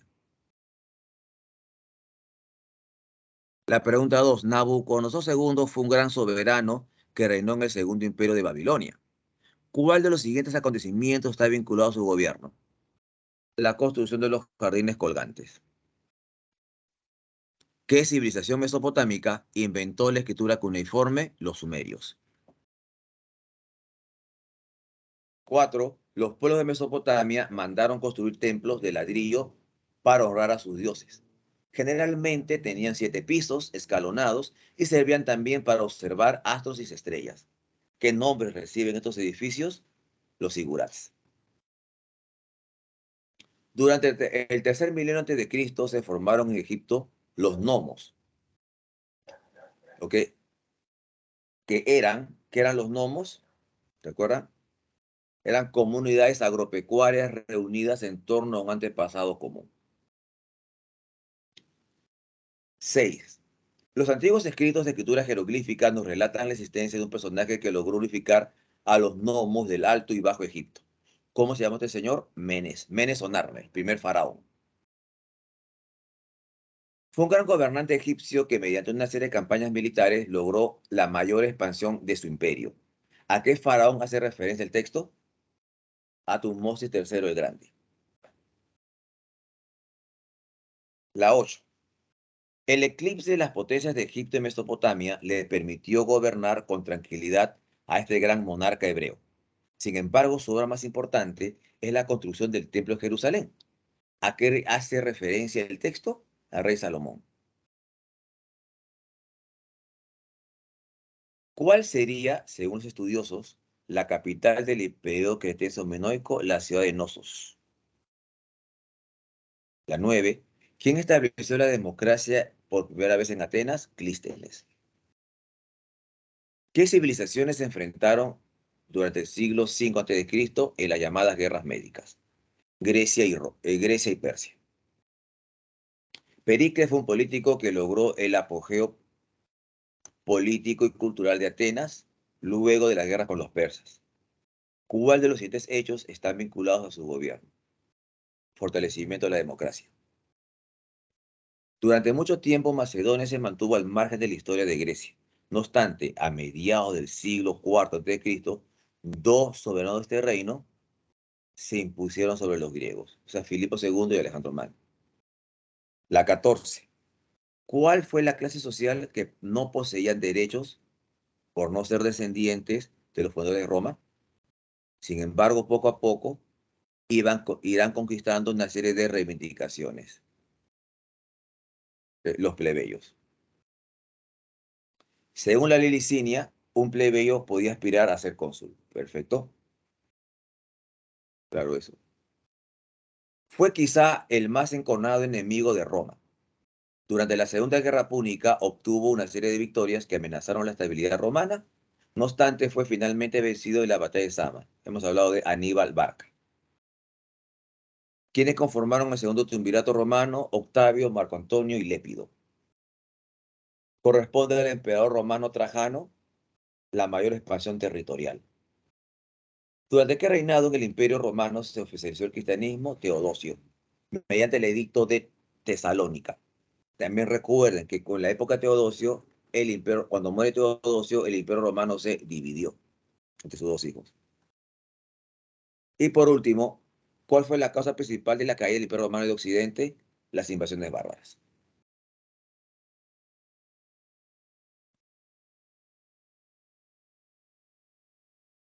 Bien, chicos, si no queda una duda, alguna pregunta o duda, nos podemos retirar ya. Si hay alguna pregunta o duda, háganmela saber. Profesor, una pregunta. Dime. ¿Cuál fue el gobernante que produjo la mayor extensión de Asiria? De Asiria a Surbanipal. Ah, ok, profesor, gracias. Él completó la conquista de Egipto, entonces llegó a su máxima expansión.